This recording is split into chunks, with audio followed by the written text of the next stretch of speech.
এমন না, এদিকে আয়। একটা কাজ কর, 2 প্যাকেট বানসন সিগারেট দে তো। চাচা সিগারেট বেচা তো বাদ দিয়ে দিছি। সিগারেট বেচা বন্ধ করে দিছো? হ লাভ হয় না। আচ্ছা ঠিক আছে।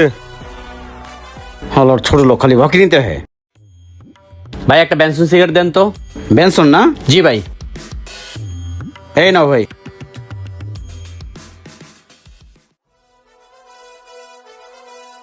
এমন নাই, এদিকে আয়। জি চাচা। কিরে তুই না কইলি সিগারেট বেচা বন্ধ করে দিছস, তাহলে আমার এই লোক সিগারেট পাইলো করতে।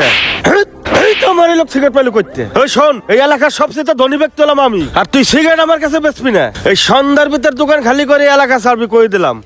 আরে রাহেন, আপনি কি এলাকায় দোকান ছাড়া করবেন? আমি এলাকায় থাকবো না। যে এলাকা আপনার মতো শ্রেষ্ঠ লোক আছে ওই এলাকায় দোকানদার আমি করুম না। আপনার সিগারেট আমি কেন বাকি দিই নাই শোনেন তাহলে। এই ছাড়াই এখানে দাঁড়া।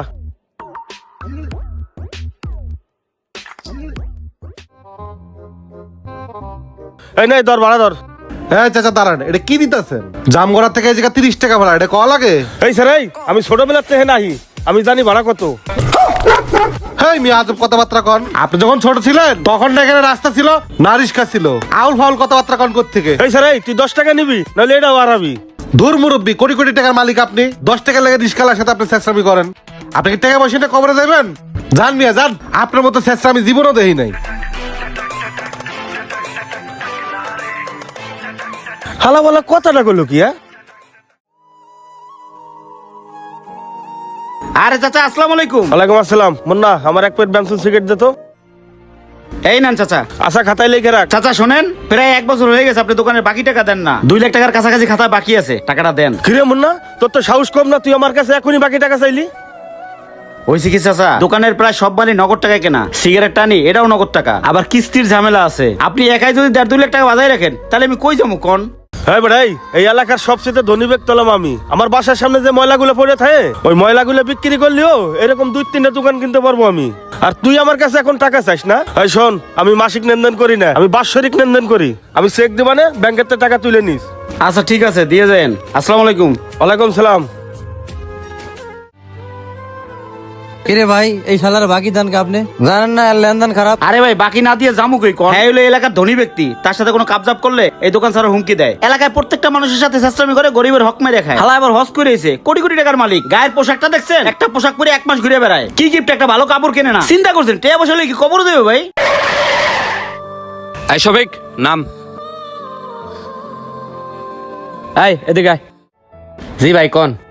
গাড়িটা ধুইয়া গ্যারেজ কর, আমি আইতাছি। আচ্ছা ভাই।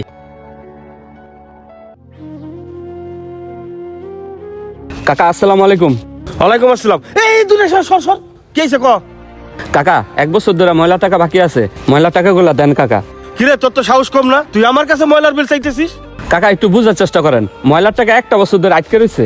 কতগুলা টাকা, এগুলো করে তো আমরা পেট চালাই, আমাকে সংসার চলে কাকা। টাকাগুলো দিলে ভালোই তো কাকা। কিরে এই এলাকায় কি তোর ময়লার ব্যবসা করার ইচ্ছে আছে? এখন কিন্তু তোর ময়লার গাড়ি শুদ্ধ বন্ধ করে দেবো আমি। যা সর। শেষরা করে শেষরা হাজি 5 ওয়াক্ত নামাজ পড়ে, অথচ মানুষের হক মাইরে খায়। হেই, ময়লার টাকা বলে বাইরে দেয়, শেষরা করে শেষরা। সবই তো শুনলেন, আপনি এই এলাকার প্রত্যেকটা দোকানে বাকি খেয়ে বেড়ান, অথচ তাদের টাকা দেন না কেন? আপনি হজ করে আছেন, কোটি কোটি টাকার মালিক। আপনি টাকা পয়সা নিয়ে কবরে যাবেন? আমার এই ছোট্ট একটা মুদি দোকানে আপনার কাছে আমি 2 লাখ টাকা পাই। একবার চিন্তা করে দেখেন, একজনের কাছে 2 লাখ টাকা পেলে এই দোকানটা আমি চালাই কেমনে? সকালবেলা দোকানটা খুলেই বাকি। এই মুন্না সিগারেট দাও, এই মুন্না কলা দাও, এই মুন্না এটা দাও। মনে হয় আমার বাপের জমিদের আছে যে ওই জমি বেচে আমি মুদি দোকান দিলাম আর আপনার করে বাকি দিলাম। মাথায় সারাদিন টুই বেরোতেন, 5 ওয়াক্ত নামাজ পড়েন, অথচ আপনি মৃত্যুর ভয় করেন না, গরিব দুঃখীদের হক মেরে খান। সব জায়গায় আপনি খবরদার জোর খাটান, একদিন কি মরবেন না? শোনেন, এর হিসাব একদিন উপরওয়ালার কাছে দিতে হবে। আজ আমি গরিব বলে আমার মারছেন না, আমি আল্লাহর কাছে বিচার দিলাম, আল্লাহ এর বিচারটা করবো। এই এলাকা ছেড়ে আমি যাবো, এই এলাকা আমার থার দরকার নাই। মুন্না শোন বাবা, আমারই ভুল হয়ে গেছে, এখন থেকে আর কে হক মেরে খাবো না। তুই আমার মাফ করে দে বাবা, আমি বিকেলে এসে তোর টাকাটা দিয়ে যাবানে। ঠিক আছে চাচা।